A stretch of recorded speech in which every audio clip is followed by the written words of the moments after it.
logo. This is the discount StreamYard. So got it. I'm on board. Okay. Ooh, I gotta mute there we go. Hello. Okay. Hi. So we are going to wait 20 seconds so that if anyone is coming in just now, they can run their ads and then they can see where we're at. So we're gonna I don't know, chat a little bit and stuff before we actually get into the actual interview. I don't know. What do you want to talk about? I don't know. We getting ready for Garnet Gateau. Are you excited? I mean, I'm just tired. Man, it's a mood. Okay. Emma is saying that we don't have ads because we're not affiliates yet. So we can just go ahead and start. I think the only yet about that is filing the tax crap. I can do it. It's fine. It's fine. We will eventually. Hashtag soon. Okay, I'm ready to be asked the question. Yeah, okay. Well, let's first do an intro about like what this segment is, and like why we're here. So welcome to BAK BAK. This is our J Fashion indie brand interview series. We are doing this show because we wanted to take the time to be able to properly promote J Fashion indie brands and artists, because we feature a lot of them in our events and we get to work with a lot of them, and they're all amazing, lovely people. And I want to actually be able to focus specifically on each brand in particular, so that we can kind of showcase them properly, like really put the time into it, because I feel like, there's a lot of designer Q&As that happen at cons, but in those kind of scenarios, you've got like a big group and people don't get to go really, really in depth. And that's why we're here today. And with me here is Halley of the Black Ribbon. She is also the head of Bay Area Kei. And so this is kind of our test run pilot episode where we're going to be doing our first interview. Very excited about it. Happy to be here. Yeah. Do you want to talk about who you are and what your brand? Sure. So I'm Halley, the designer for the Black Ribbon. I started the Black Ribbon kind of as a thing I wanted to do after I kind of like got my skills together, and kind of like really finished polishing off what I was doing. I had like a starter brand, but it wasn't really a brand. It was just like my username on the old EGL live journal. We're gonna have some live journal talk time today. That's gonna be really fun. Actually, we're gonna get into the old early days of 2000. I really believe like the early part of like Lolita was like 20 years ago. When I think about it now, does that make anybody else feel? It's kind of scary. Yeah. So we're going to be talking about some live journal days in this interview. I'm very excited to delve into some ancient history. But yeah, I started the Black Ribbon. I don't even know when I filed the paperwork officially to make it officially a business. I forget. I have to pull it out. But I felt like I was ready to be a brand and like really exist, and I felt good about what I was doing. It wasn't just like, a side hobby thing. Yes. So we're going to talk a little bit about that. But first, let's talk about like your origin story, right? Like how did you discover Lolita fashion? How did you get into J Fashion? Okay. So I'm, of course, being from the oldie days of Lolita, I was definitely like a little weeb. I forget sometimes about this until somebody reminds me. I was a president of my high school anime club.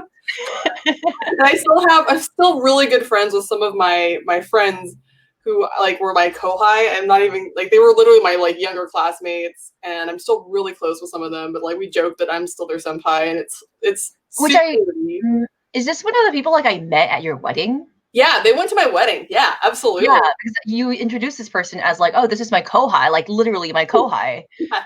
And then you kabedoned everyone at your wedding. Oh yeah, I forgot. Anyways, but that's like, so I've always been into like Japanese culture stuff too. I'm also half Japanese, so like none of that's surprising, I don't think, being like huge Sailor Moon nerd, all that kind of stuff. That's not a surprising origin story, but what is fun is how I found out about Lolita fashion originally. I was also a goth kid. Again, no surprises there. And I was looking for clothes on a trading website that no longer exists called Velvet Garden. We pulled up a Wayback Machine at some point to look at it. I don't know if anybody else who's a goth kid ever shopped at that website, but it was just like literally a trading forum or like resale forum. And I bought this dress that was hideous and horrible. Yeah, the Velvet Garden. He doesn't have any like No images, but this is the picture of the website. yeah, like really just basic, simple like trading forum. Oh, I love how now we can see my side here. That happened. Oops. No, it's okay. I didn't check the wide angle. That's really funny. Yeah, there we go. So like I was saying, I bought this really horrible dress that was definitely not Lolita, but it was described as Lolita as one of the descriptor words, and I was like, "What dis?" And so I googled it, and then hold on, what year was this? Also, this is like 2003 or 4. So it's like when I first started finding out about it, and yeah, I definitely bought that ugly dress. I don't have it anymore. It was not Lolita at all. Like it really wasn't. But it was like being described with that as a word. As you know, many things are described with the word Lolita that are not. What are you talking about? That's never happened. So, but that's where I like found out about the fashion. I just started Googling from there, and yeah, those were the days. Yeah. And then, kind of along those same lines, in terms of like where your background is in terms of sewing and your brand, you actually have a background in some kind of design school. You went to tech school to hone your skills for sewing. How did you decide to go through with that? And, what was the process into like before becoming a brand, like working on your sewing skills and working within the EGL community to kind of practice for becoming a career professional woman business owner?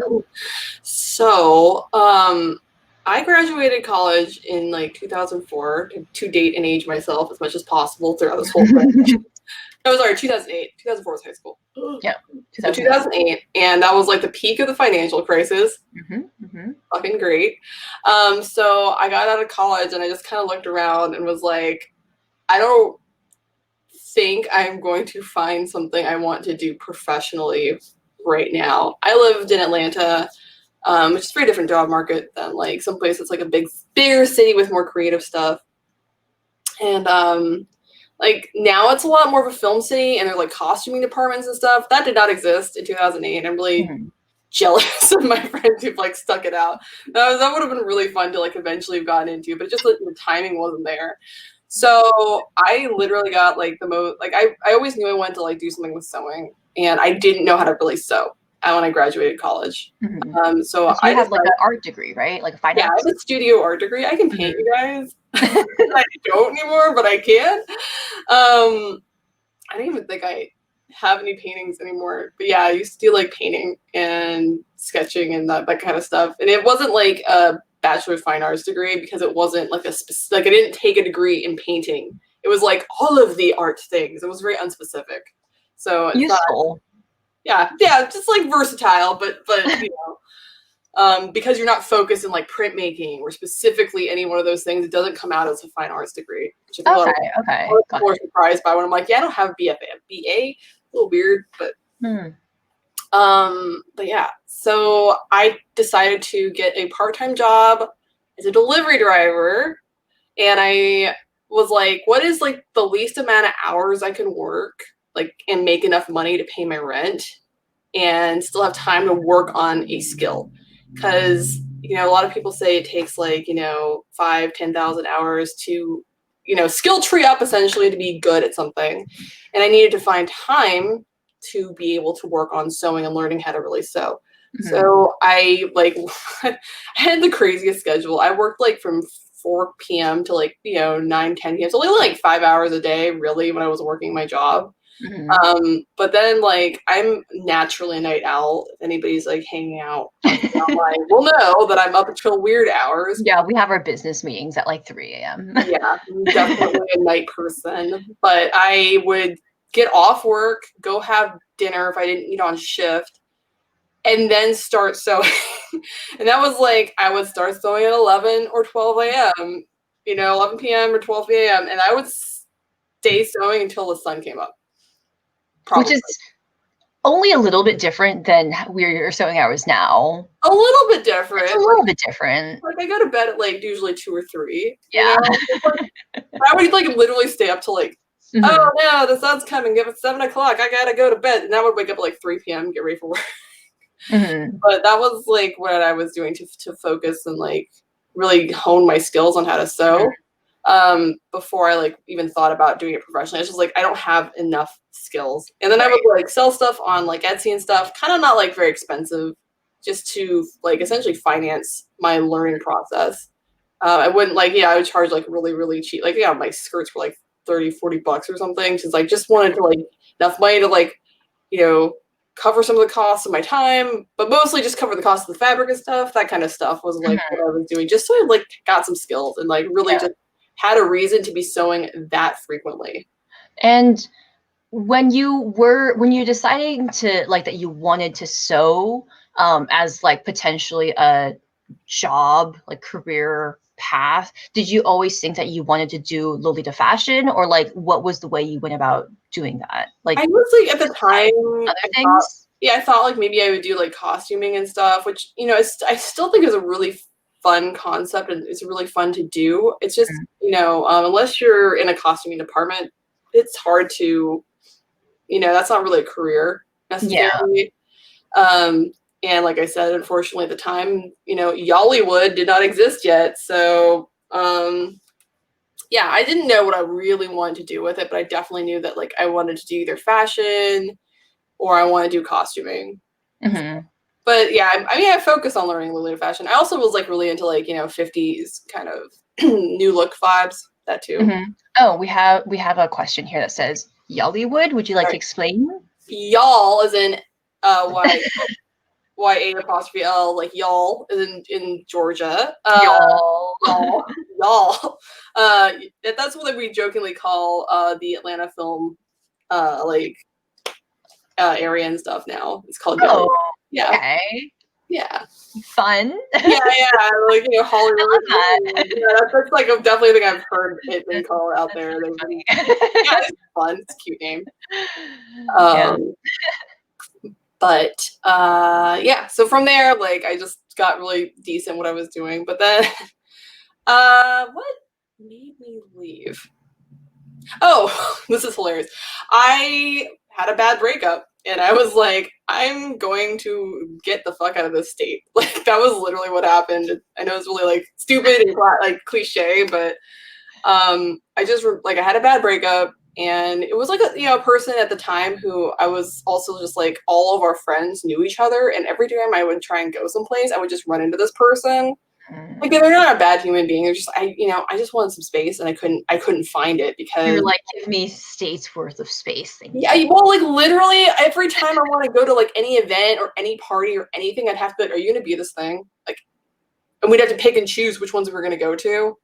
Because like every one of our friends would invite each other, like, and it was just, in fact, like years later, we were both like, he was like the best man and I was a bridesmaid in one of our friends' weddings. Like years later, like that's like we just have to see each other, and I'm okay with it. But like I needed enough time to like get space, and there was just no space happening. So I had always wanted to go to trade school to work on pattern making because that's a skill that I just couldn't find any like enough information online to like make it make sense, because I'm a very like tactile learner. Yes. I have to like kinetically learn something by doing it. And there's no resources at the time in Atlanta, so I was just like, I gotta go. Bye. Gotta go. But I had looked up this program in San Francisco called Apparel Arts. They've actually since moved to Oakland, and unfortunately during the pandemic they've closed their physical school. I don't know if they'll be able to reopen. I just found that out recently. Oh, that's a bummer. What the fuck? Yeah, it's super bummer. But they are online still, so if you're interested in these classes on Zoom and stuff, that is what they've moved to for now. And I hope they are able to come back, because it was a really great experience for me. I didn't actually finish my degree because I just kind of like landed here I kid you not, like I Craigslist found a job for Gorin Brothers, which is a hat company. Like the night that I got here, applied, went to the interview the next morning, got the job. And like, so like I really hit the ground running here. It was like I was like, I don't know what's happening, but like I'm in the zone, I'm in the vibes, you know, like so yeah, I just kind of really I just arrived in San Francisco and just things started happening for me, which, you know, is ridiculous, crazy story, but it's true. That's Wait, I never knew. Did you immediately get the place that you're living at, like still, or did you move around? No, You've been. I've lived here the entire time. And that's how you met your husband. Right? Yeah. Everything is lined up, okay? You're just like. I know, this is a crazy story. I moved in because there was somebody I knew who lived here, and then another, like there were like 5 roommates at the time, and one of them was moving out in like 2 months, and I was like, if I could just stay on this couch for 2 months and just tough it out, I will have a room. And she moved out, and I got her room. So yeah, it was like a whole, and then I ended up meeting the guys who lived here. It's a little crazy story. So yeah, San Francisco, everything just lined up. It's really weird. That's wild. It's wild. So, and what year did you move here? I don't remember. Okay, because I feel like my first meetup was in 2000. Like one of my first meetups in 2012. I know we were together at like the twinning meet, but at that point I hadn't like met you because you were twinning with Monique. Yes. But we didn't get to meet each other. Brothers, and in fact, I like walked in the door, and she was like, "I know you." I was like, "Wait, what? You guys? Yeah. Wait, what?" Yeah. Wait, you worked through that. I walked in the door, and she looked at me. She was like, "I know you." That is fucking wild. I assumed that you guys had like you'd been like internet friends or something. I had no idea that you worked together like randomly. Yeah, totally. Really, San Francisco has been a real wild part of my life in terms of just like coincidences and things really lining up. It's been really weird. Yeah, I mean that's kind of funny because like the comm is very big but small enough that like we can actually have like these encounters and like know each other just randomly. Like that's kind of how I've met Sophie. Is I was like walked into my class and she's like, I'm also a Lolita. Right? One of us. Yeah. I'm in the. I was like, wait, I walked in the door. Yeah. She was like leaning on the counter and she's like, hey, I know you. And I was like, hello? And that's kind of how we met because you and Sophie were like internet friends and then you guys started to hang out and then we got connected. So wild. It's a small world and it's crazy. It's been fun. It's been like weirdly having these like Lolita connections is very it's super fun and super great. Yeah, it is really fun. And weird. Okay. Oh gosh, we kind of like we have like a question list, but we're going off track because it's fine, it's whatever. But yeah, you landed here in San Francisco, you went to trade school, and then you at some point you like actually made your brand a brand. Like what made you decide to do that? Sure. So like my like kind of career path here was like I worked at Gorin Brothers, a hat company, and I got moved into the design team eventually instead of just like working retail. And that was like not a great experience for me just because and this is very common in a lot of like fashion companies. There was a lot of like control from the top that they were not like willing to like let go. You know, like they hire people, but then they like don't want to like let you do anything. I don't know if you've ever experienced any of that or like. No, well, I mean, I'm not like close enough to design to experience that. I feel like it's mostly design that does that because like production's very like, oh good, you're here, we can jump shit. Like I think it's a very different. But specifically in design, I feel like a lot of the time they're just like, ooh, this is my thing. And I don't like, especially like head designers sometimes, like when they're, it's hard for them to let go of some stuff. And like, she was like trying to get me to mood board and swatch stuff, but then she ran out of things she wanted me to mood board and swatch. And that was like all she could come up with for me to do. She just was like, so like, this is mine. Yeah. And she was like, could you just like reorganize the samples? And then can you like go help web team resize some images? I was like, you can literally get an intern to do this. Yeah, that's very basic shit. Yeah. Like no one would ask me to do that and I have an entry-level job. Yeah, like why would you ask me to do these things? So anyways, I was just like, I need to go because I'm going to die here. Yeah. On the inside. Yeah. And we have we did another panel together with some other Lolitas working in the fashion industry about like our experiences, many of which are negative, some of which are okay. Oh, So I if you want want a to, good positive one to follow this up with. okay. And then I learned that like I had gotten in like an internship and I moved it into being like a real job at a couturier for bridal. It was so nice. She's like still one of my favorite people that I've worked for. Her name is like Sue Hanley at Atelier de Modiste, which like modiste often gets translated to a milliner actually, but Oh, modiste okay. is like, you know, like a la mode, modiste. It is like at the fashion. It is a fashion maker with what they used to be like dressmaker back in like yeah. in an archaic term, but now the day when you say modiste, it means like in French, it means a milliner, ironically. You But kind of have that training too. Yeah. So you're very well rounded. Yeah, it was a lot of fun, and I get to like work on a dress for like Santana's wife. Like it was a lot of fun to work at like high end materials, like fun clients. But like, although my favorite things were your like dumbass bridal stories.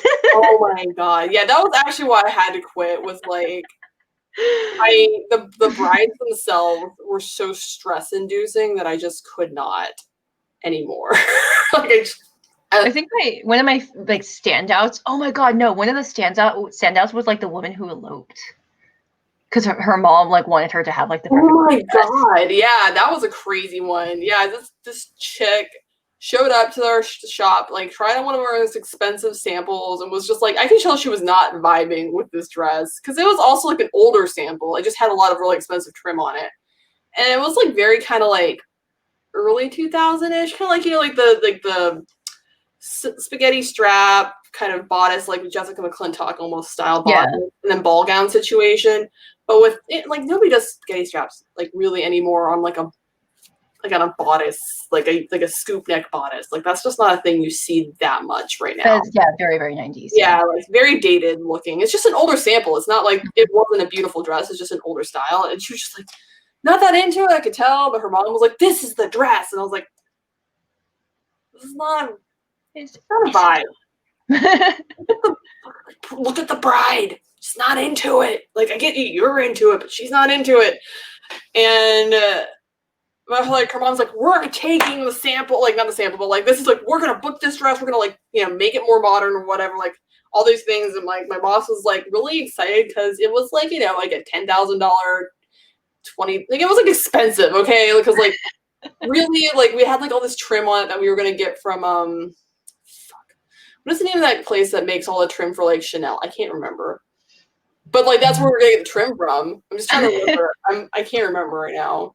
It's gonna come to me like 20 minutes from now. But yeah. DM Haley if you want to know. Yeah, like French, trims from the same place that like it's Lesage. That's what it's called. I think it's called Lesage.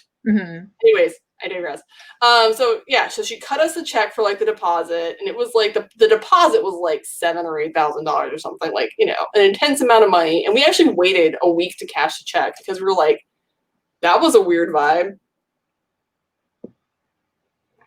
We cashed the check, and I shit you not, like 5 days after we cashed the check, and we like had only ordered the base fabric, like the basic satin for it. Like it was Duchess, but like it was an ivory Duchess that we could reuse for other things. So it wasn't like this was a horrible situation. We ordered the satin for it, and the mom called and was like, she doesn't want the dress now. And I'm like, well, we have a no cancellation policy, so I don't know. Like you signed a contract, like. Yeah, you don't just like give out like $7,000 all willy-nilly without like thinking about it. Yes, some people do. I don't know. And then she tried to be like, my husband's a lawyer. I'm like, well, then he should tell you that you can't. He can tell you that you have signed a contract. If you signed the contract, then your husband should be able to tell you. Yeah, so we negotiated to do like a service fee on it, like a 10% service fee, and return the rest of the money. So we like got $1,000 for literally doing nothing pretty much, but there was a lot of stress involved. So I think that was a well worth $700 situation. It was awful. But yeah, I think the bride, we never found out what happened, but I'm pretty sure the bride just ran off and was like, I'm just going to get courtyard married and fuck this shit. She was just like, her mom was just like controlling and obsessing over the wedding. She was just, I could just tell the poor bride. That kind of wedding culture is such bullshit. I mean, we had some beautiful, like wonderful brides who were just so relaxed and so chill. We definitely had those, but they did not make up for like this is happening. This is fucking happening. I had like heartburn, like a constant case of heartburn from this. And I was like, this is affecting my health and I need to not anymore. Like, I was made me quit. It wasn't like the job itself, or like I loved working with all those materials. I loved the owner. She was great. It was just the clients. I couldn't deal with these people anymore. I just couldn't do it. But also, like on this job, is this a place where you learned a lot of like the hand sewing techniques and stuff, or did you like come in knowing this information? No, I mean, like I definitely, I mean, you can hand sew, but like learning just kind of construction methods. I wouldn't say it was like I learned new stitching styles or anything like that, really. It was more like, oh, that's how that comes together. Like, you know, cutting out pieces of lace and placing them. I think it's like pretty obvious once you do it. You're like, oh, of course, that makes sense. But like, no one usually teaches you how to do that. Like, it's not a common thing that people ever have or need reason or need to do. So like, that's fun. And you can do like beading and shit, yeah. Sorry, there's like a fruit fly. I'm like, can you get sorry. It'll go away now. Anyways. I didn't want to be like right in front of the camera. Yeah, just like murder. But yeah, that motorcycle, that was the noise of the thing. Never mind, just kidding. And also, like, you know, boning bodices and sculpting things, and like all the different, like, and like I ended up making my own wedding dress too. So yeah, I helped. Yes, you did. You helped me go buy all the materials. Yeah, we went to LA for like 12 hours. That was a wild trip. I would do that again, though. That was super fun. That was fun. I would go on any trip now. That's true. Well, except for we wouldn't go on any trip right now if it were safe. Yeah, I would go anywhere. If it were safe and you were like, Jessica, do you want to go to LA? I would be like, yeah. Let's go. I'm like, please inject me, daddy. I think about it a lot. But yeah, so it's like after that, I went and worked in a production role at a company that's now defunct. And that was really useful to learn in like the local factory scene. So like every job I've had has like been very like educational. Yeah, it's kind of built you up to like being able to do what you do now. Exactly. So I actually was in production. I actually went to the factories and like met with, like, I would bring samples over and do the pricing, which is nice if you're in a smaller company. Like they rely on you to do a lot more things than like, you know, the one role. So like I got to do costing. I got to do like sourcing for trims, like all these different things. So like even now today you can like look at a trim and be like, oh yeah, this is probably from this place. Yeah, I still do that. In fact, I was like I was struggling to find some like gold metallics that I wanted, but I just because like getting something from overseas right now is such a pain in the butt. But yeah, for a long time I could tell you like where a lot of the trims came from, because that was my job. But I don't do that very much anymore because I don't remember, because I don't use everybody. But I can still do that with like a lot of the Lolita brands, because they use a lot of like either Mokuba or Ribbon Connection, whatever their manufacturer is. So I've definitely seen people like, oh, I lost the waist ribbon from this thing, and I'm like, give me a second to pull my catalog out. Oh yeah. So if you need to know where lace on Lolita brand dresses are from, ask Halley. I used to be able to pull out my catalog because they've got a beautiful catalog from I think it's like United Ribbon or something like that. And it's mostly manufactured in Japan. And it's like this beautiful, like thick, full color catalog. And a lot of like all like the grosgrain and the Petersham and all that stuff comes from there. So it's nice. I can do that. Yeah. I feel like you were the person who taught me about Petersham. I love Petersham. Because you were working on that. Oh gosh, what were we working on? Like hats or something to do with maybe it was your Elizabeth cosplay. Oh yeah, I had Petersham on that. Yeah. With the difference between like Petersham and grosgrain. Yeah, it's so much more sculptable. In case anybody cares, I don't know. Is concerned about materials, but yeah. But yeah, so I got laid off from that company when they were downsizing. Like I said, they're defunct now. Bless. Hi, I too am a Peterson nerd, and I went on a really great. This is a totally random aside. Petersham. I went to like a millinery shop down in LA with Jordana from Moss Badger once, and they had like really cool trims and stuff. But, like that was such a weird store. It was such a trip. I'll tell that story later. Can we also go to a weird store that was a millinery store and we met like a crazy lady with like cats who... Oh yeah, no, it's the same store. Oh yeah, it's the same store. It's the same store. Okay, yeah, that store is whack. That store is whack. I took Jordana there. Whack. And she pet the poor cats there, and they are so she like dirty. Yelled at you for like... That store's whack. I'm sure it's not there anymore because of whatever, and like I'll be a little bit sad about it, but also that store's whack. That store was... I was getting like my job vibes from that store when I worked at the vintage store. Oh god. Yeah, that's just I just remember when you said Peterson, that's just what reminded me. Because they had some really cool ribbons, but like everything was so dirty in that store, it wasn't worth buying, except for their veiling. They had like nice veils in plastic wrapping, so I could like look at them. But yeah, she's always just like, "What are you looking for? Can I help you? Get out of my store." And yeah, those cats were like really dirty, which is very sad. And they're gross.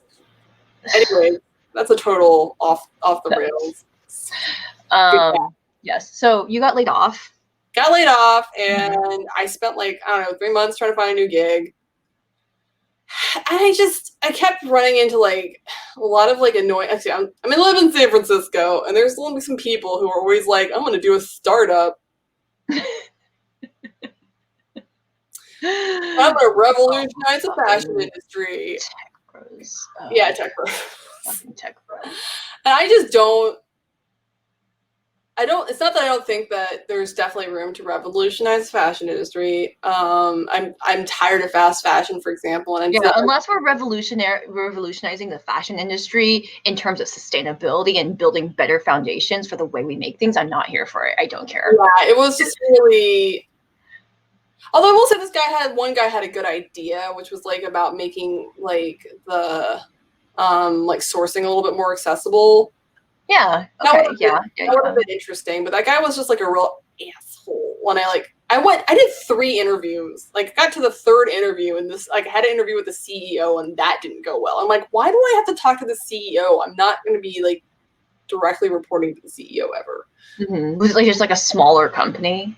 It was, and it was a startup, but it was just like, everybody here needs to vibe with our culture. I hate that, because that's often code for like, you need to put up with our shit, and it's like going to be toxic. Yeah, totally. So that was not a good interview, but I just kept like running into that kind of energy, and that wasn't what I wanted to do. So I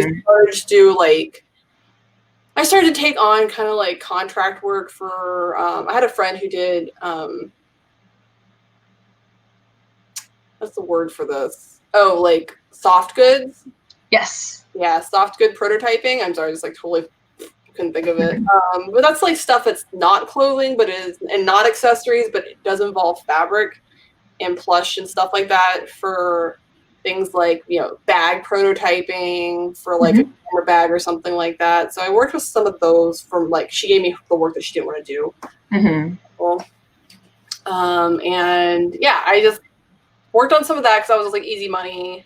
Because again, there's lots of people like want to do prototypes, want to do startup stuff. Like, that's a really fun culture here. That part is really fun, where they're like trying to like build stuff. I'm into that.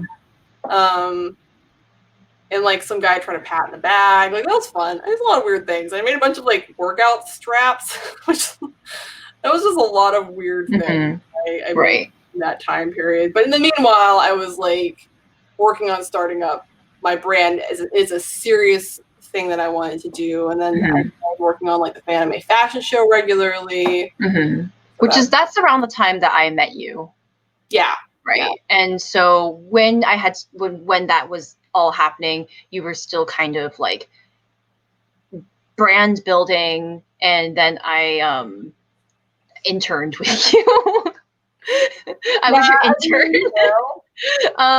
Making like samples of things, and those were fun. At one point, it was like ski lift cushions. Oh yeah, we made the weirdest crap. Yeah, ski lift cushions. When you're the hipster rolls. Oh my god, hipster rolls. No.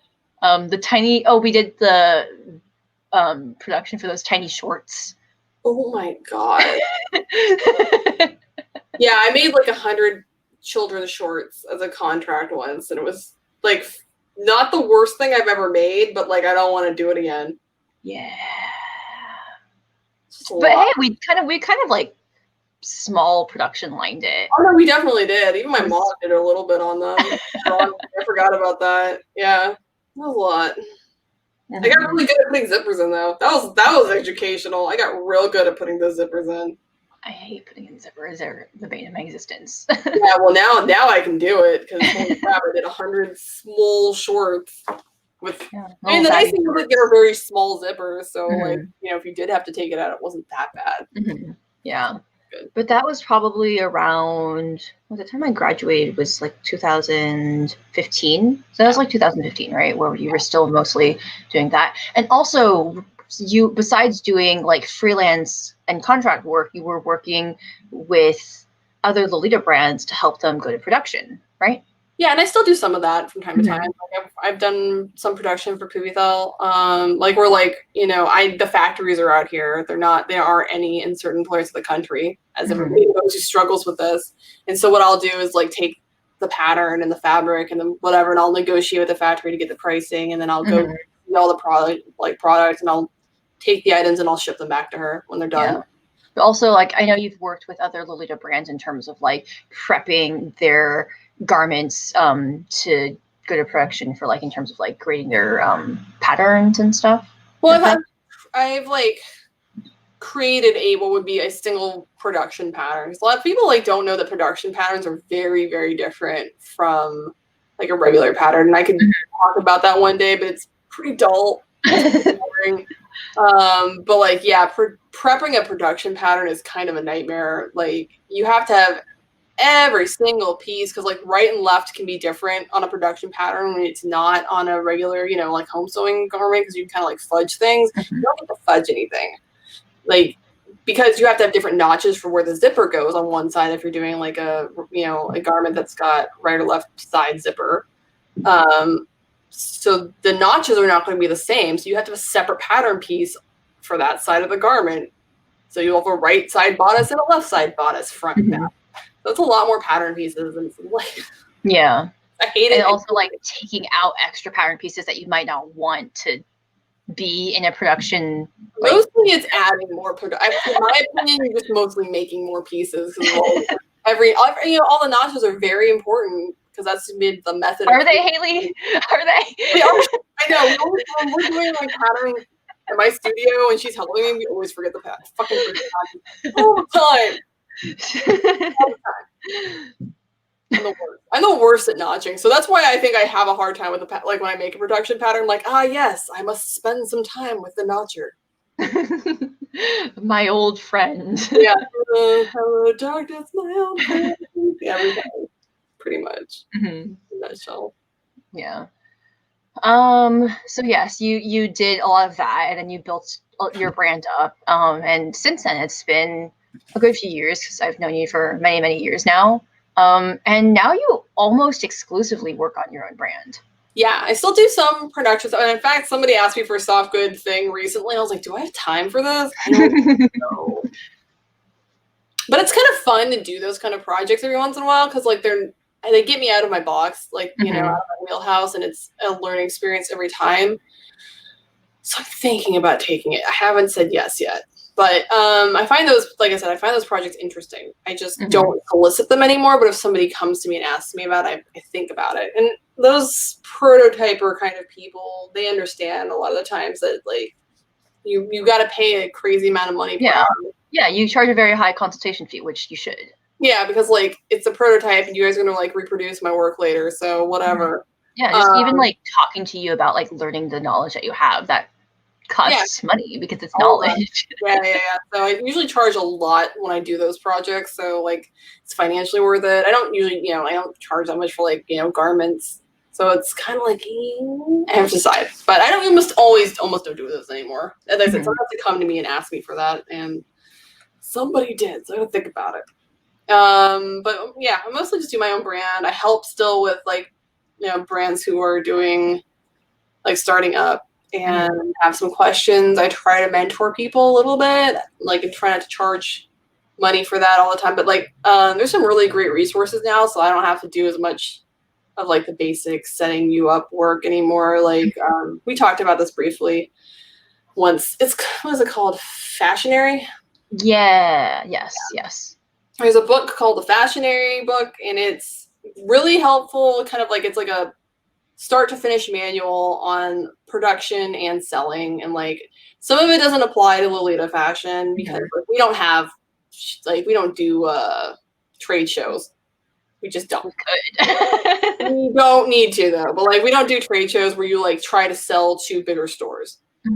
Which is what the point of trade shows are. But like, so it's like this is how you set up your trade show booth, and it's like these are the order forms. It's got like everything, including all of that in there too. So some of those like chapters don't apply, but it's a really great, useful tool if you never had a chance to take any classes on like fashion business management. A really helpful tool. So if anyone's like thinking about potentially trying to do more with like their skill set and wanted to build their brand up, that's probably a resource they would want to look into. Yeah, right? I highly recommend that book. Just like a knowing what you're getting into kind of. So I've definitely recently recommended somebody who's like, I think I want to do production. I'm like, do you know what a marker is? And if the answer to that is a pen, then no, you are not a production. So. Yeah, although in terms of like if you want to work in the fashion industry, I would suggest going into production rather than going into design. That's so true. I had even though production was really stressful, it was less stressful than design because there's just like a lot of attitude and a lot of like personality issue that happens like in design, where people in production mostly the people who want to like get things done. So Fashionary I think is like put out by a group, I want to say. I'm gonna do that really quick. Yeah, which maybe one of the mods who's in the chat can like drop a link. Fashionary.org is their website. And yeah, I don't think it's written by one. I think it's written by a group of people, which is probably like for the best. Yeah, like that's a lot of. It's like a collective knowledge kind of thing. Yeah. So I think Fashionary is like the company, and that's who the author is.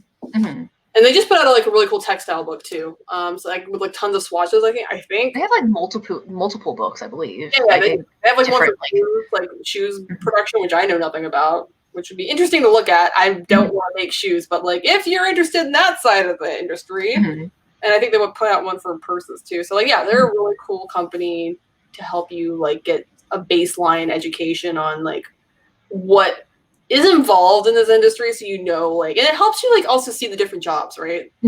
Like, so that sounds like something I'm specifically interested in doing. Right? Yeah, a really great like just because one weird thing is that like when I went to school for fashion design, they never said like there are other options besides fashion design. Like you can do merchandising, you can do like production, you can do like really specific things that like, because I guess I didn't go to technical school or anything. I know maybe like if you went to FITM you would have better knowledge of this, but I just have a general I don't design.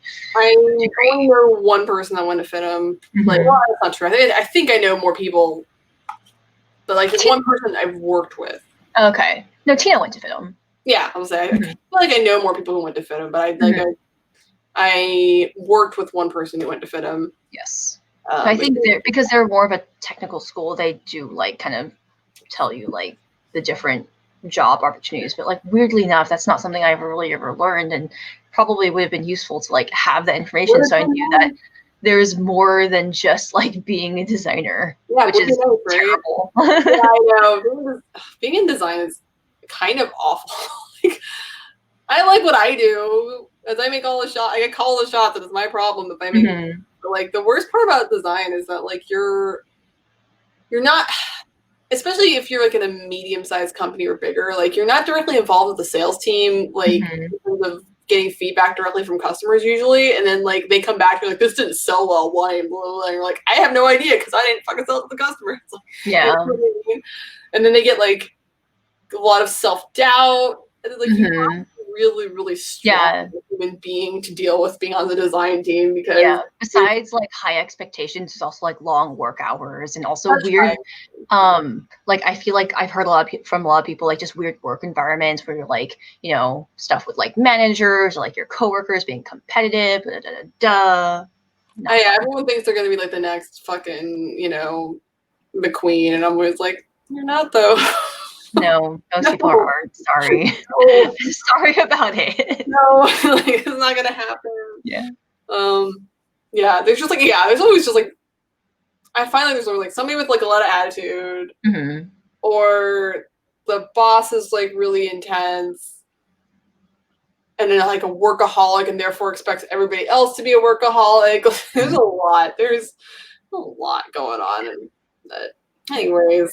Okay. Anyway, let's kind of put that aside and talk a little bit more about your involvement with the Lolita community.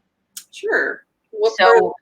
Well, we promised that we were going to talk about like the beginnings of like, you know, EGL and like let's talk a little bit about like Sololi. Oh, Sololi.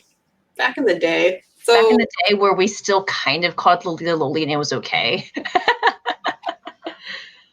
Right? It was still okay at that time. So I was one of the moderators. Eventually, I became a moderator for Sololi at some point, and I freaking failed at like actually being a good moderator, in my opinion. Because I just, you know, once I moved out here, I just didn't have time to like babysit it and like try to encourage people to do things. Which, you know, that's what you should be doing if you're a community manager. But like nobody else was stepping up, so I was just like, I guess I'll filter these things, and like, you know, this is. I think I moved out here kind of at the very tail end of the LiveJournal days, like the very tail end, and it was on its way out. Yeah. But I definitely remember like I was trying to clear out a bunch of fabrics before I moved from Atlanta, like just trying to like clean out my life a little bit, and like I definitely full on remember like posting, oh, like here's a list of stuff I'm gonna sew this week to sew Loli, and like I knocked everything out. I was like, everyone's like, you're like kind of crazy and intense. I'm like, you don't understand. I gotta go. Like, I need out of my life. But so I just distinctly remember posting that stuff to sew Loli. So that must have still been around. Oh, should we explain like what Sololi was for, I don't know, any children who don't remember LiveJournal? Sure. So Loli was the sewing community on the LiveJournal. I guess we have. Hold on, I'm gonna go look at the Facebook equivalent now. Maybe we have one. I just don't know what it is. Yeah. Yeah, because like besides the main EGL there was like different communities for each interest in Lolita you might have. So there was like ones for different brands. There are ones for like the lucky packs. There's ones for different. Don't forget about the sales comm, okay? Of course, sales comm. The different like where all the comms were located. So like before we were on Facebook, each like comm had its own LiveJournal page, and Sololi. There's a daily Lolita. Oh yeah, daily Lolita. Yeah, Lolita a la mode. Yeah, there was Sololi for all your sewing Lolita needs. So I like tutorials and I definitely didn't start it, and I may have killed it. I wasn't that active. I don't think you would have. I don't think anyone. I don't think I killed it. I was the one who oversaw it dying. Oh, Lolita Sewing Collective on Facebook. Yeah, that is correct. But actually, recently on Lolita Sewing Collective, somebody posted a picture that has gone around for eternity of a jacket somebody made. That is like a angelic pretty style motor jacket, and this person was trying to find the fabric, and I was like, that post is originally from Sololi, and I know that for a fact, and I bet it's still there, and I bet I can find, because you know you would talk about what materials you made things out of. Yeah, and, like your pattern. Like really, really useful about that community is like people gave all this information. Yeah, about, like everything they were doing. Here's where we get the fabric from, blah blah blah. And so I was like, because this person's like, what fabric do you think this was made out of? I'm like, I bet I could find that out. So like I dug through the archives. It took me like an hour of like, I can't believe this website still exists. And like the ads are terrible. And oh my God, Russian bots. But I found it. I did find it. And I posted it recently to like the comment on the thread. I was like, here you go. And then someone's like, oh, are you the OP? And I was like, no, I have no idea. This is the original. This is the post, though. Yeah, I was like, this is the post, but don't ask me questions as if I know anything about this garment. Everything that is known is in this post. I knew nothing beyond this. It is known. Yes, that is all it is known. But it was apparently like a cashmere like suit, like coating fabric. Okay. So, good luck finding that. Yeah, it was a really great, it was beautifully made, and it was in like lavender cashmere. I don't know where you're gonna find that, but good luck. I don't know where you're gonna encounter that, and I'm sure it was like, $50 a yard. You don't need that much for like a motor jacket, but yeah, it's not a cheap project, in my opinion. But that was fun. So yeah. So you were involved in Sololi.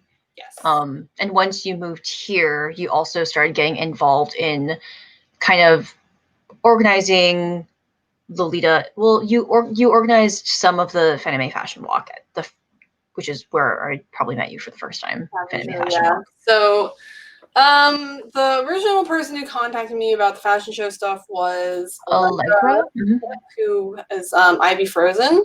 Mm-hmm. She's great. Does embroider, like a lot of embroidered. Yeah, her stuff's beautiful. Garments. She doesn't do a ton of pieces, but her stuff is very lovely, and I would love to see more from her. She's moved out of the Bay Area since, but I used to do fashion shows at like Anime Week in Atlanta, and so I've definitely had like history with organization of that sort of like event.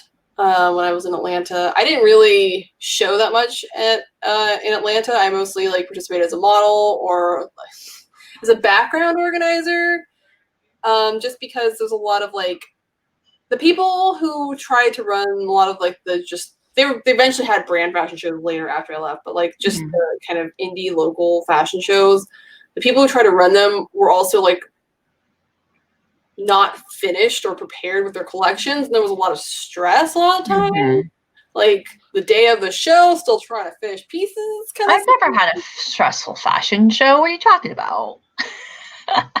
Listen, I won't say that my focus is on the show at that point. It's never on like I'm not done finishing my stuff. Oh my God. It's not. If it's not done by X date, it's not getting done. Is kind of my attitude. But some people, don't show it. Yeah, but some people got really excited about finishing a thing. Anyway, so they were distracted, but my job. So I would just like turn up because I know this would happen. Like this happened more than once, and I would turn up, and I would just be sitting there at like where the models were meeting up or whatever. I'd just be sitting there. Because I'm friends with all the people in this room who are either designers, either models, whatever. I'm friends with everyone. And by the way, Jason Merrill used to run Anime Week in Atlanta. He used to be one of the directors of Anime Week in Atlanta. So that's how I actually. Oh, okay. Long since has been not involved, but that he used to work for them. Anyways, I would sit there, and then the people would be like, "Are you going to show today?" I'm like, "No." And they're like, "What are you doing?" I'm like, "I'm just waiting." And they're like, "For what?" I'm like, "A disaster." And they're like, "What do you mean?" I'm like, "I don't know yet, but I'm going to see one, and I'm going to be the person who's going to fix it because everybody else is too busy being freaked out." And I sat there, and like. Sure enough, some staffers would come up to me like, "Hey, like, are you with the fashion?" I'm like, "Yes." I'm not really, but like not officially, but I'll be like, "Yes, what can I help you with?" And they'd be like, so like, we went to like where the show's gonna be, but it's still set up like a maid cafe. We wanted to know if like that's how you guys still wanted it. And I was like, yes, this is what I've been waiting for. I go over to like the people who are actually in the fashion, like, "Do you guys want a runway or not? Do you want a runway?" They're like, "What do you mean?" I'm like, "The room's still set up like a fucking cafe. Do you want a runway?" And they're like, "Yes."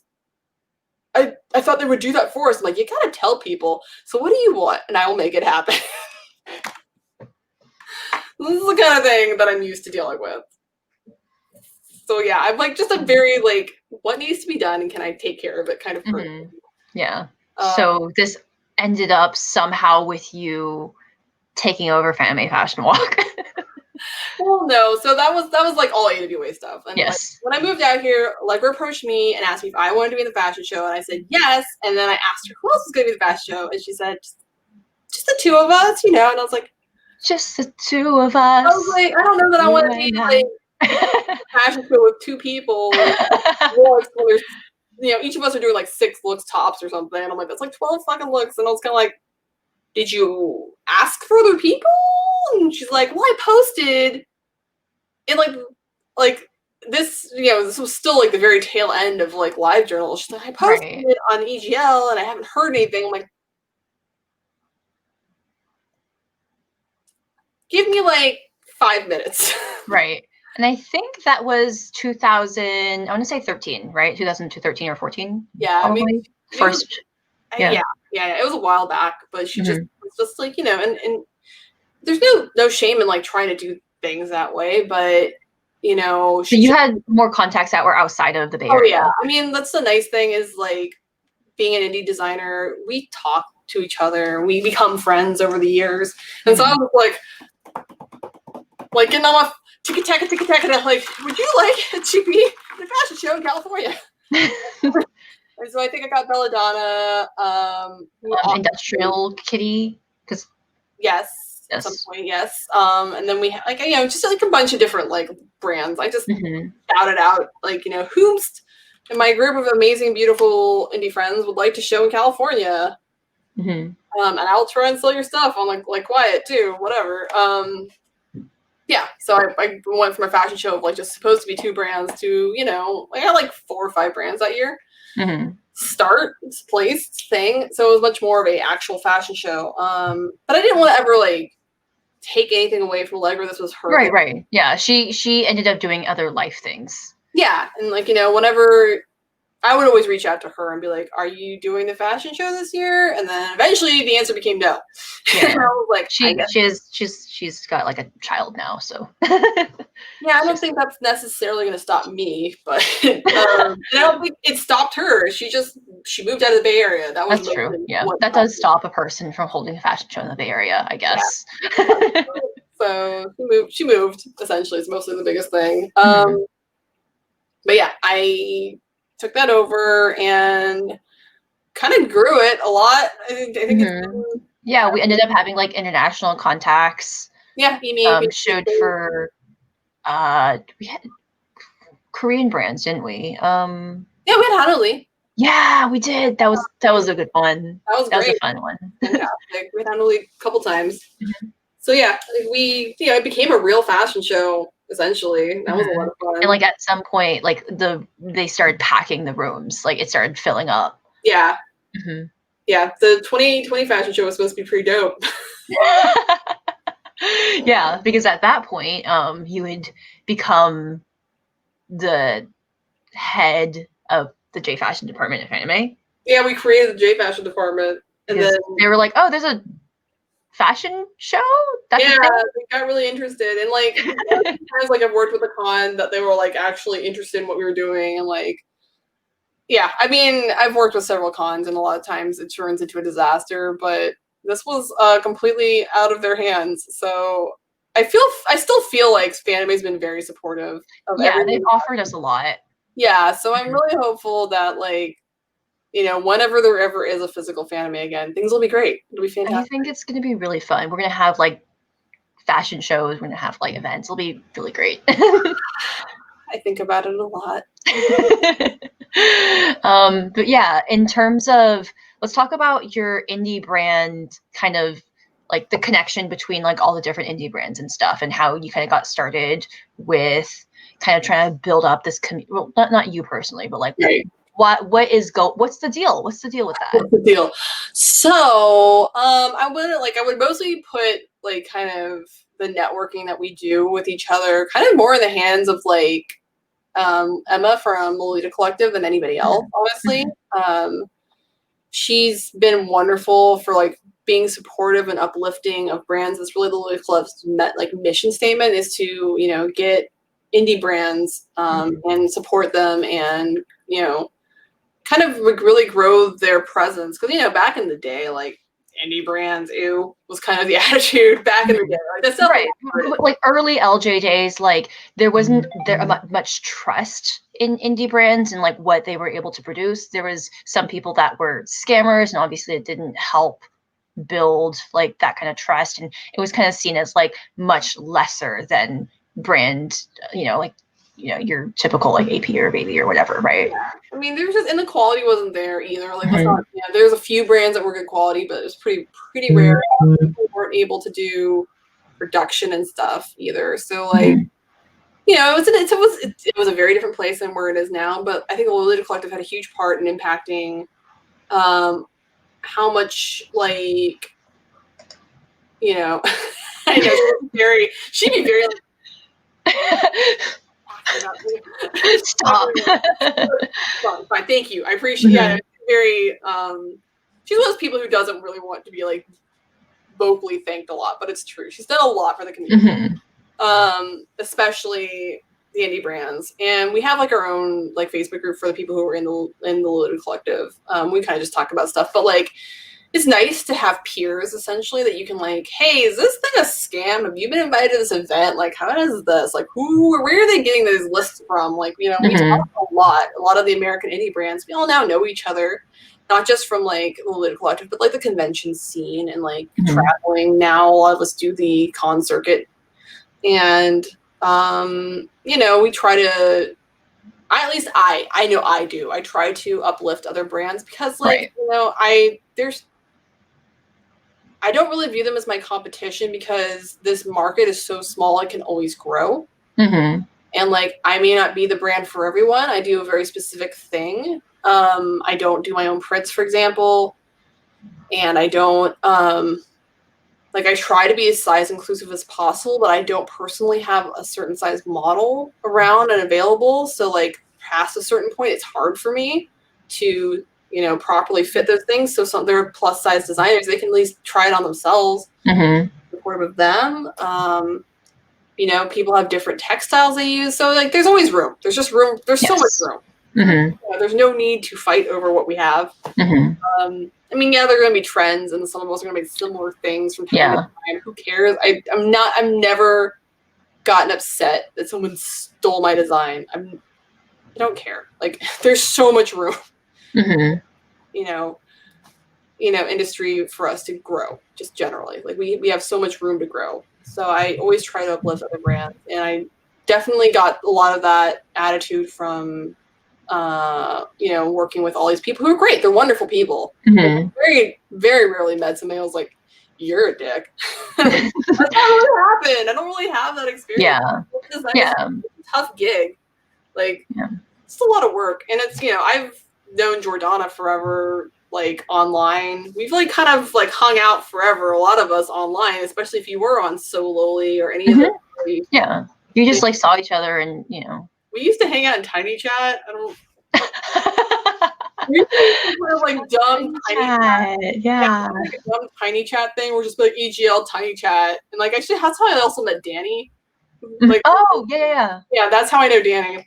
But yeah, just Tiny Chat people. And who else was on there? Freaking what's her name? I'm blanking out here. The wig chick, the model. Wig chick model. She owns the wig company. Oh, Chocolate. Yeah. Wig chick. She has wigs. I guess. Wigs. She sells wigs. She's a wig saleswoman. Wig slinger. Take these wigs. Take them. The wig big wig. Amazing. CEO of Wig. Yeah. Wig. Wig. I feel that. Wow. She's the big wig. Okay. Okay, we need to stop. But yeah, we all would hang out in Tiny Chat, so it's kind of fun. I don't know. I feel like it's just been a really fun community to work with. And yeah, it is work for me. It's not like funsies hangouts all the time. It's mostly work for me, but I do enjoy it. Like it's really, really enjoyable. And I would say that like in terms of like the indie brand scene, like compared to back in the day, is today a little bit more like I feel like they're more polished. You see a lot more support for indie brands. There's and also support for each other amongst indie brands, and that's partly to do with like this kind of sense of community that you guys have curated. Yeah. Yeah, I feel like, we just try to talk to each other and be like normal. Like, I don't know, we just try.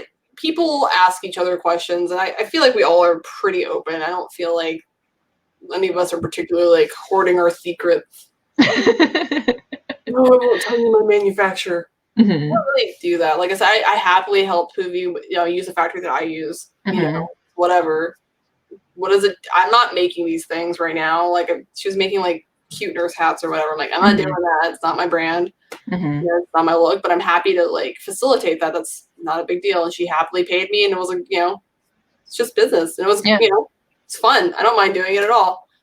But yeah, it's just about being like good business partners. Yeah. I don't know, just good people. Well, a lot of the indie brands are just good people, in my experience. And then a few years back, you started to host the holiday pop-up shop here in the Bay Area. Yeah, that's been a lot of fun. I mean, I'm sad we missed this year because it was like going to be like the fourth year. I don't remember. We've had like a good few years. I think it was going to be the fourth because we did 2 years at the small shop and 1 year in the Mission, and like last year we were in the fourth year. Well, disappointment face. Yeah, I mean, we got to kind of have a December pop-up thing. Yeah, we did an event, online event. But yeah, that was, I just, looked around and said, we don't do any cons really in the winter. So, and like, people want to do holiday shopping or just have like an opportunity to shop brands they don't always see. Because sometimes the brands that I bring to that, we still popping. The brands I bring to that are not the brands that always show at Fanime because it's a busy time of year for cons anyways. Like it's the same time as God, don't hate me, I can't remember what is that little con I can never go to. Paradiso. Yeah, Paradiso is the same time as Fanime. Like the 2020 show was supposed to be like a week apart, so it would have been like the first time they weren't on the same flipping weekend. But yeah, that's been very preventative for a lot of brands participating with us because who wants to do 2 lines? Like it's crazy. It's a lot for, so I totally understand that. So it's been a great opportunity to showcase people who can't always do that. And then also we've been lucky enough to be working with Wonderwelt, and then they've partnered us with Moitié, which is wonderful and awesome. So I got my grabby little hands on some Moitié through that. Yeah. So it's just a good time of year to do that because, like I said, there's not a lot of cons, but it's a huge sales opportunity. So yeah, it's been fun. I think specifically here in the Bay Area, people want to shop, and they want to shop for brands that are not just the shops we have locally, which happen to be AP and Baby. Well, we also have like some Emily Temple Cute at Harajuku Hundreds. That's and Happy Pie. Yeah. And like Chantilly. But it's like a good opportunity for us to showcase some. I think I want to say that especially here, people are very supportive of indie brands because we have so much access to brand anyway.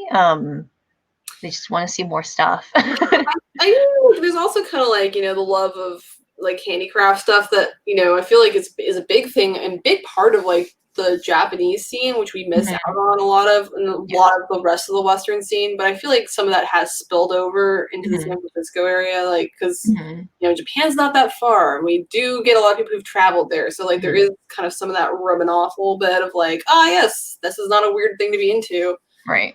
I always think that's really like kind of ironic because there's like that indie has had a reputation of kind of like because of like how popular it can be in Japan. Like just the handicraft stuff is really, really differently viewed. It's interesting. I don't know. And now, besides like the one that we host in the Bay Area, there's more pop-ups like happening all over. Like that you've been participating in, like the New Orleans one. That kind of thing. So we've done New Orleans twice. Puvi had a pop-up front in Pittsburgh area that I did participate in once, and then there's supposed to be one in North Carolina, we were supposed to be doing one Mhm. in October, but that obviously didn't happen, but it's postponed to this year's October. We'll see. Yeah, but now it feels like there is more opportunity for like these pop-ups to be a thing and for them to be successful, so that anyone local could access like a bunch of indie brands all at once, which is Yeah, amazing. I mean, I could easily do one in Utah, but I don't know if there's like a market there. But I could easily pull that off. It's not a I got a whole space and everything. I could do it, but I don't know if there's a market. Let's think about that. But yeah, like it's easy to get these brands together. The other thing is like I have a pretty good reputation of not losing product, of being very organized, of like generating sales and doing my best for these brands. Yes. So they trust me with their product, which is a great thing for me. I'm very honored that people trust me with their stuff and to represent their brand. That's wonderful. And that's like a really key thing. I think people need to know if you ever want to host a pop-up or if you want to, work with other brands, is that you have like a history of working with indie brands and you supported them, and we know about it. And what will usually happen is the locals will try it first. Is like the best way to get started is like getting some locals together and doing the thing. If it's just like a swap meet or whatever, and like then you can at least somebody will be like, "Ooh, do I know any of the locals?" And then that's usually how we start. Like whenever like there was an event called Arisu that was in Texas that was getting started. That was kind of like an indie market. And I wasn't able to participate just because of the timing, but I did know the person because she had me out to Delta H Con once. Mm-hmm. Oh So, yeah. Yeah. so like either if you're willing to pay us to be there, we'll come out and see it for ourselves. Mm-hmm. Or if we know somebody who's tried it. And I did actually ask a bunch of people who went like participated locally because I did know some of those people like, how was that for you? So we do talk about those things a lot. So it's always a good way to get started if you want to do like a local pop-up event for yourselves. That's my advice, is to get the locals involved, because if there's a local indie brand anywhere near you, we will ask them if we know each other. Yeah, and nowadays there's kind of like indie brands basically everywhere. Yes. Like any state you go to, there'll be a couple indie brands. We're like not far away, right? Like Mhm. North Carolina, like I don't think there's any indie brands there, but I have friends there, so I'm willing to go. Mhm. Go there, and but there's like brands from Atlanta, like that's not a far drive. It's like 5 hours, 6 hours. Like they could do it. Mhm. So Yeah. And kind of going into like what we've been doing this year with virtual events, I think the reason why we as an organization have focused so heavily on indie brand promotion is because of the work that you have done in terms of like this kind of indie brand support, just like the fashion walk, the pop-up, and we just want to continue that work, right? absolutely. I mean, that I love doing these, the panels and stuff, and like that's Mhm. definitely part of a con experience for sure. But I feel like the thing that we miss the most out of the con experience, because this is like a big thing when we were doing with anime, like big part of Lolita is being a consumer. I know it's capitalist, but you gotta put the clothes on your body to be a Lolita. So Yeah. and like I know that I miss being able to like shop in person or like see new releases, and I love to like go and like go through someone's Mhm. rack. I get excited about that stuff. I love to look at new clothes, and you can't really do that in this environment. Yeah. And And yes, I feel especially like right now, like when people can't do cons yeah. and you have a lot of indie brands that are just not able to maybe if they're not able to do in-person sales, then it's like there has to be other methods for them to survive, and that's what we want. Yeah, I mean, I definitely have I've seen a lot of complaining on like I'm in like the artist alley communities as well, because Hmm. that's how I find out about cons, and like when they open their applications or whatever. I see a lot of complaining about like, oh, these virtual events aren't that good, but I don't see that for our events, because I think our Hmm. community is a very different one. The artist alley community, it's like I don't know about like we're so specific and we're so focused on the fashion part of it, like Hmm. buying is really important to us, but like, you can go to a con and you're just like there to like hang out and meet people. You're not really thinking about shopping and you're not really thinking about like, you're just there to be like anime weeb and like wear cosplay. But you go to the art supply for 5 minutes, you're like, oh shit, this pin's really cute. Yeah. I get why that is not working for them, and that's unfortunate. It is a little bit of a different format. It's a little bit more impulsive. Yeah, I think that's they deal in a lot more impulsive buys than we do. Mm-hmm. Yeah. But I think people are excited about what we're doing. Like our community very much is like, what's the newest thing out? Like that's just what we're always about. And it's been really, really fun to organize. Like when I first envisioned this, like, how like La Foray does like, collab events where they like all these Coke release items are coming out and everyone's doing like Coca-Cola tights and Coca-Cola dresses and it's really fun, like, guess what, guys? Let's come together with a theme and like have like kind of like our own little La Foray release thing. And I think that's really fun for me. I feel like it makes me feel like I'm more part of the greater indie brand community to be releasing stuff at the same time as other brands. I think it's very exciting. I hope it builds the same kind of hype for other people. But I get excited about it. That like, ooh, there's a release date and I gotta refresh and get the things I want. Like it's, I don't know, it's fun. I love that part of Lolita shopping, honestly. So yeah, another thing is like you can think about like what outfits you can build. For me, when I saw like all the different collections being released, but they're all kind of like similarly themed, I was like, oh, you could take like this and you can take this, you can take this, and you can make it into a cord, which is what you want, right? You want to be like everyone to be like, oh, I want to buy from like multiple shops. So I think it's been really a fun tool, and I think we've been pretty successful, especially in the feedback that we've gotten, in helping people do that. Like I think it's worked out pretty well. So. And if any of the other like brands are interested in participating, like that's a huge tip, is to try to keep it on theme, because it does help your brand to make people be like, oh, I could buy this piece and this piece, and people do think like that for sure.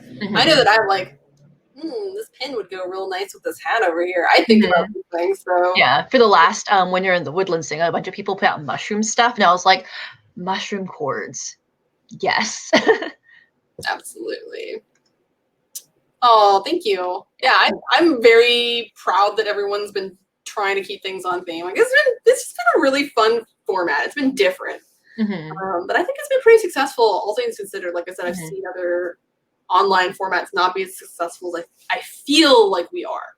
Yeah, and another thing about I think the Lolita community and I think the J fashion community is that I think just we've had a lot more people be understanding of the circumstances that the indie brands are in. They are a lot more understanding about like the position that we as organizers are in terms of like dealing with technical stuff. And they're a lot more willing to give us a chance to kind of like work our shit out. I don't know what I'm doing.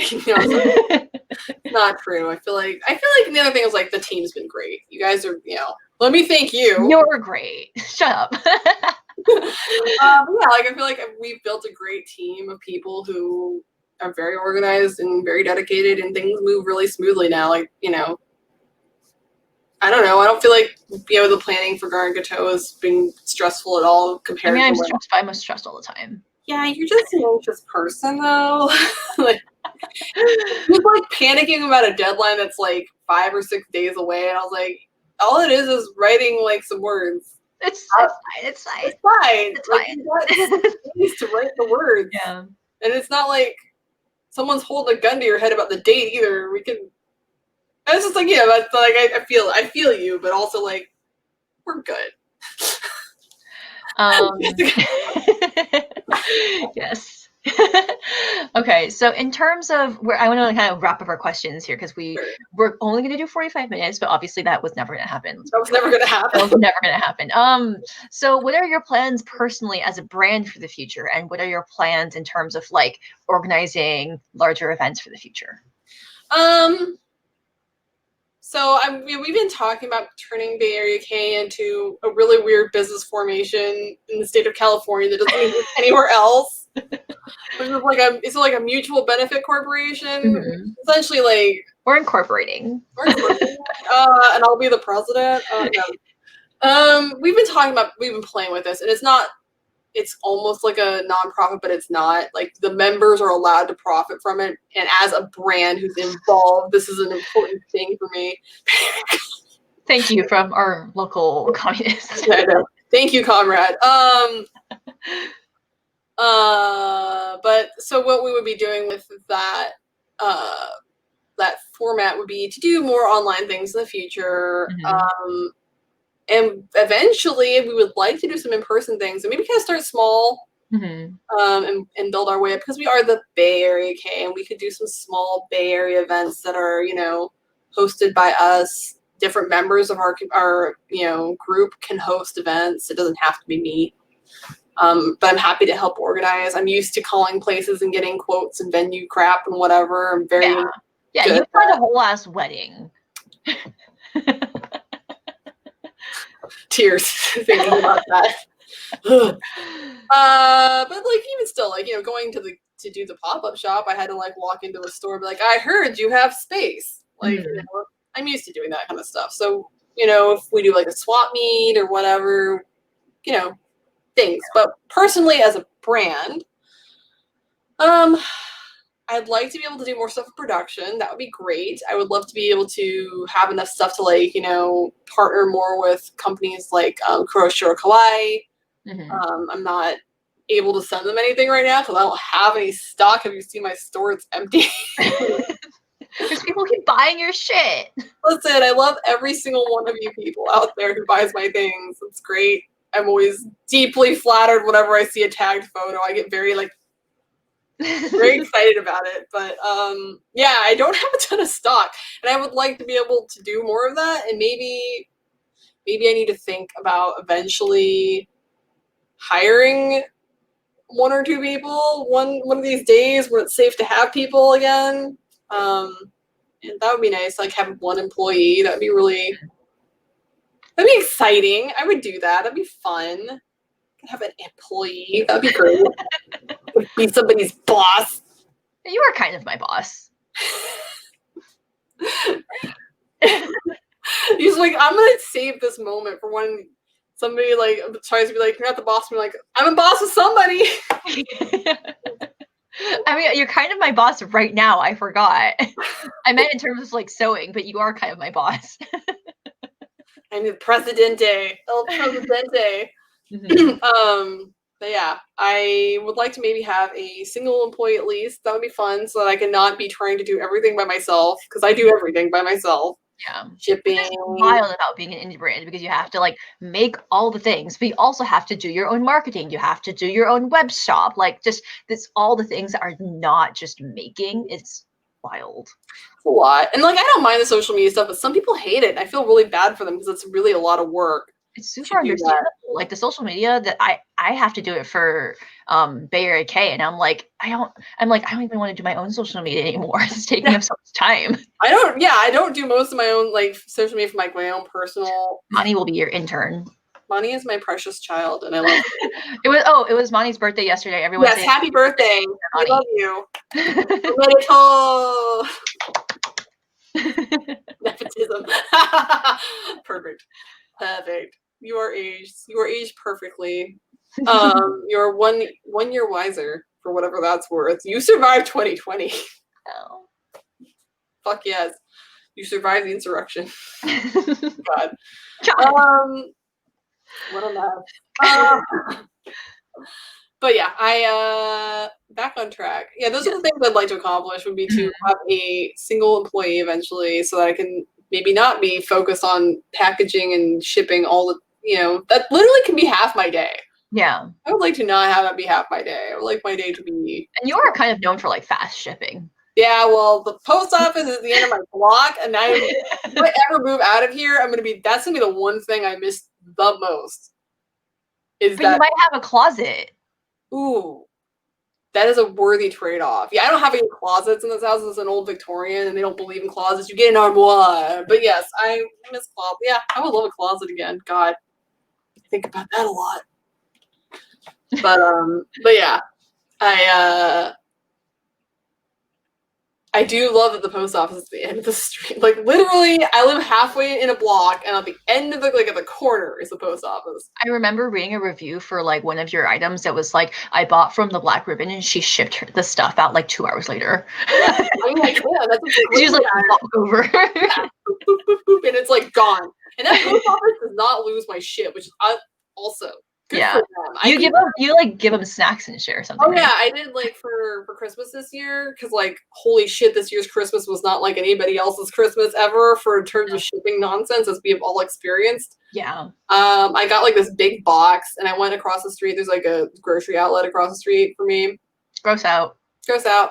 And I got like a bunch of like trail mix little individual snack packs and some jerky and some chocolate and like dried fruit. So I try to cover everyone's food allergies. Try to get everyone covered.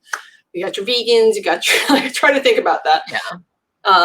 And I just like giant box and put it in. And like I found one thankfully that like while it was a little Christmassy, it just said like, you know, winter wishes or something on it, but it was like winter wishes. That was cute. That's kind of fun. I'm not gonna say Merry Christmas anymore. Winter wishes, everyone. It was really cute, but it was like still like it had like reindeer on it. And she was like, "Whatever, this is as good as I'm gonna get." Yeah. Whatever.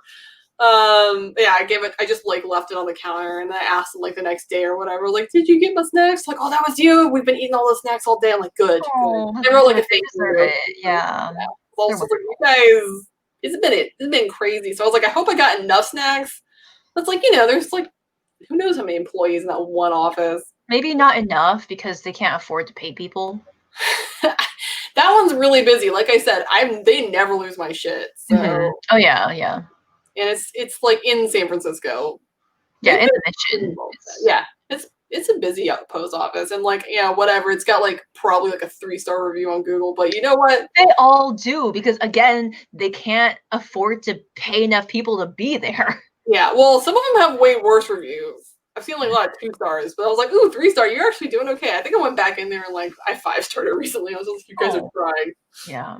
But yeah, I love my local post office, and I will be the most salty if I have to leave. I might just drive over here to drop my crap off. Hey guys, I'm back. I'm back. Just drop off. Thanks. Bye. Yeah. So yeah, I think that's about everything. This post office has a 1-star review. It happens. Like I said, if they lose your boxes and shit, like I get it, but they've never lost my shit, so I love them. And you ship out like almost like all the time. All the time. Way more than a normal person would. Yeah. So like they are good. I've like one time this chick sent me a necklace from someplace up in Michigan. She didn't live like in a big city, but I ordered it in November to hopefully have it before Christmas. Didn't show up for Christmas.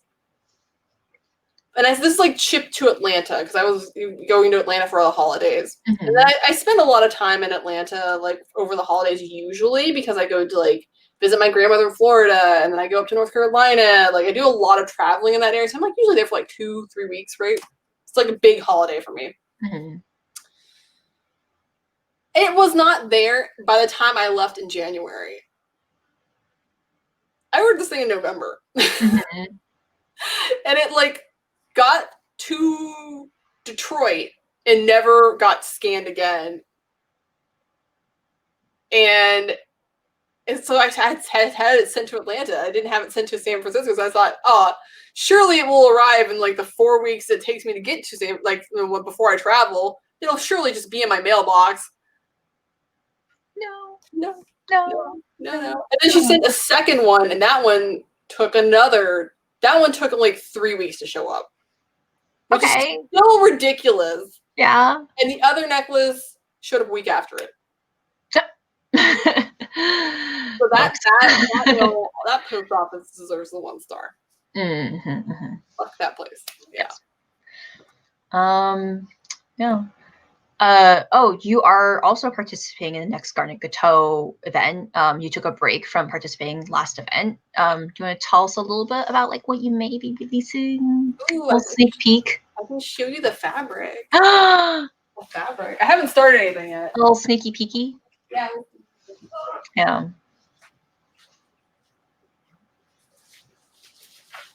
I'm gonna pull it out of the plastic because it will glare really badly. Oh yeah, by the way, this is my BAK BAK skirt, you guys. Oh yes, this is chicken themed, appropriate for the first episode.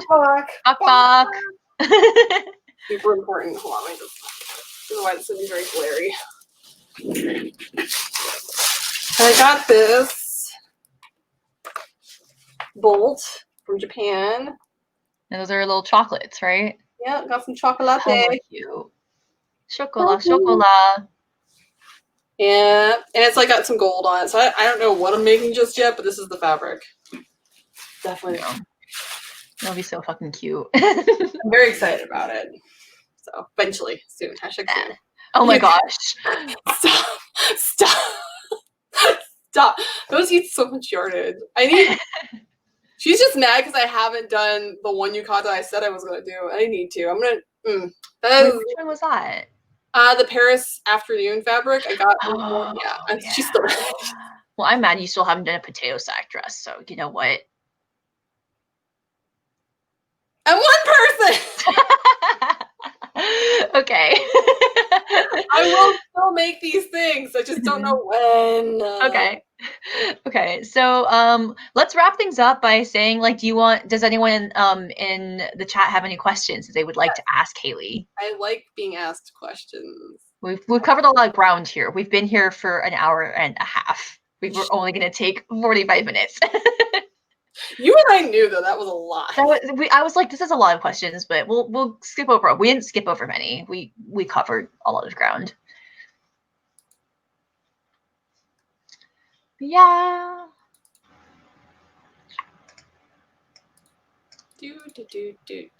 Oh, here's a question. Oh, no. So, like I said earlier, I don't do my own fabric designs. I'm not good at that. I don't Illustrator very good.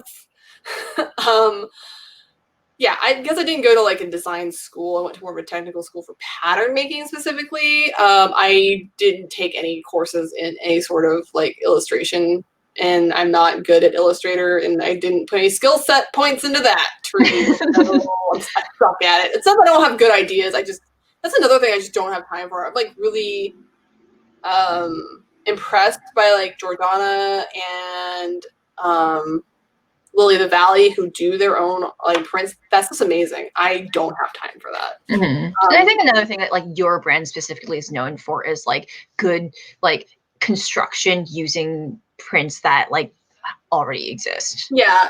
So I have a like experience with like where I have a like a rep comes to my house usually, and she like brings me these books, and most of I buy fabrics directly from Japan. So and we've gone to some fabric shows together too. Yeah, that's fun. Yeah, they're usually in normal times as a fabric show here once a year. Shout out to Jordana. I don't have the energy. I have fun ideas. I just don't have the brain space to do it. Monty says collab with Art Hose someday. I would love to, but also printing is really also very expensive. That's another thing about like you have to kind of choose what you're willing to put time and money into. Yeah, money putting into printing is a whole ass thing. This fabric, like wholesale, I don't know how much a yard it was, but it was like probably. Here's the other thing: people were like, wholesale fabric is so much cheaper. I'm like, this was still like probably like $6 a yard, you guys. It just is. It's not cheap. I don't know where people get this idea that like we have a magical resource that you guys don't have. I don't, because like if you try and buy like a Japanese print like quilting fabric from a quilter store, you'll notice the Japanese fabrics are like $15 a yard, which is just essentially twice the price of this. So I'm only like, it's not cheap really. It's $7 a yard, but it's still cheaper by a long shot than like, custom print fabrics. So like, yes. It's kind of crazy. Yeah, and I work in part of my job is in printing fabrics, and because I can tell you that like the fabric that we buy that are solids are like cents per yard or something. But if you want to buy like the crappiest quality, but like quality matters a lot to Lolita, so like yeah, exactly. You can't get away with that either. So it's not fast fashion. Dang it, buyer. Someone is asking what a fabric show is like. Sure. So sometimes, yes, you do have to have a business license to do it, and you have to apply, blah, blah, blah. But if you're a buyer, they're less likely to vet you that much because they want your flipping money. Yeah. But you do have to have, like, in order to write, like, a sales order, you'll have to have your reseller's permit a lot of the time. What's the one that we went to called? It's called DG Expo, and they have shows all over the country. Like they have one in Dallas, they have one in Miami. I want to say. If you sign up for their like newsletter, they'll tell you when they're like showing up to your area. Yeah, I don't know what the future looks like, but I've made a lot of my contacts for trims and stuff through them, and I just can buy stuff online pretty much through emails. But like, hey, I'm looking for this specific thing. But yeah, that's a very small show. It's really good for small brands, people starting out. That's not where this came from though. They used to have a rep, or the rep is still there. He no longer represents this brand. So a lot of reps will represent several brands. But this company was owned by somebody else. The new owner does not work with that particular representative. They just don't mesh well, and I could definitely see why. It's really funny. It's just a personality issue. Like the guy who is the rep at DGS, so he's like this really loud, like New Yorker type. He's really funny. I like him a lot. We gel. But the guy who now owns this company is like a really quiet person, very controlling, and it's just like you two would never get along at all. So I can definitely see why it just didn't work out. So it was a very nice, lovely quilter lady, because they mostly sell to quilt shops actually, which is why it comes on this kind of bolt and not on a rolled on tube, which is what we're in the fashion industry. And she mostly just goes to different quilt shops, but then she also comes over to my house. She brings a bunch of books over, and it's a lot of fun. So those are two different experiences between like going to a fabric show and having a rep come. I like the rep. And also another thing we've done is when we went to go shop for your fabric for your wedding dress, we went to LA to go to that what was that? Like a jobber. Yes, because those actually, weirdly enough, those are the people who came to my school to show us fabrics for. Oh yeah, he does travel. So that's Dan Rimmon, and he does do some. You can buy retail from him as well as wholesale. But what a jobber does is a jobber goes around to a bunch of different companies that make clothing, whatever, big name garments companies usually, and go, what are you done with? You still have like a one small roll because you miscalculated, and that happens a lot. You want to have too much fabric. You never want to have too little, because then you end up not being able to deliver all the units you promised, and that's a problem. And that always makes people like flip out. They freak the fuck out. It's really bad. Don't do that. It's not a good thing. You always want to buy too much fabric, but then you'll end up with these little tiny bolts that yes, maybe you can use them for sampling, but maybe you can't, especially the specific prints. You can't do that with. So a jobber will come up and buy those small bolts up and then resell them, essentially. So I use a jobber to make my wedding dress, essentially, for the most part. So jobber fabric is great fabric. Because, you buy stuff from, Monique Lahoulier, for example, so I can get, some real fancy pants from him. It's sustainable, because you're using a fabric that isn't being used. Yeah, would otherwise go to waste. So we love to see it. I love jobber fabric. It's good quality stuff, Yeah, especially his stuff is always. And that's why you used it for your wedding. I mean, yes. I also used lace from Solstice, but they still send me ads. I know, they still send me ads, and I'm like, that was a one-time thing, right? I'm not out here forking out for the same dress it was on the Duchess's wedding dress all the time, guys. That was a one-time thing. Okay. Do we have any other questions in the comments?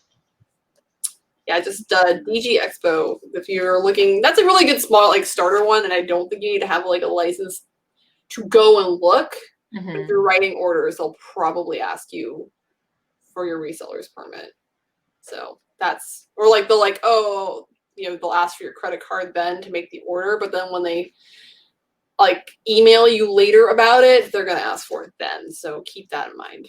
And applying for a reseller's permit is actually pretty easy in most states. Just throwing that out there too.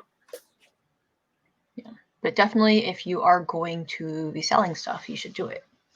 Just be legal. Hashtag do it. Yeah. Okay. I think that's it. We've been on here for a good while. we had some conversations. Some Yeah. thoughts we had. Thank you so much. Thank you so much for sharing your story. Who are you? Yeah, this was really fun. Thank you. Thank you for showing up. Oh no, I mean, what else was I gonna do today? It's Sunday. Yeah. I was gonna hang out with you guys anyways at some point, probably. Yeah, I always love telling you my crazy stories. There's a lot. There's so many stories. Oh, Keone's here. Hey, Keone. Oh, Keone. Hey, Ari.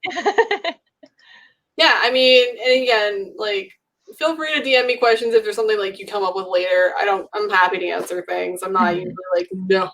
Yeah, Haley is a source of knowledge. A font of weird facts. A fondue fountain of. Am I the sad cheese fondue fountain though? Yeah.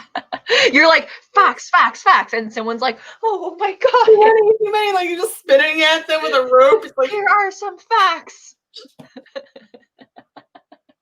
Yes, that's you. Fondue fountain of facts. Nightmares. But yeah, thank you for showing up. Thank you for coming. And again, if you guys have any questions later for me, I'm always happy to answer. Just hit me up on the DMs. I don't know. Slide in. Not with anything inappropriate, just with questions about fashion. Yeah, I mean, my favorite was the last time someone slid in my DMs was like some Pokemon dude from Pokemon Go, and I was like, oh my god. Who are you? Where did you come from? Who's? Yeah, those Pokemon guys. Disgusting. Yeah. If you guys ever want to play Pokemon Go, I guess I still play, so you can also DM me your friendship code. Oh my god. All right, guys.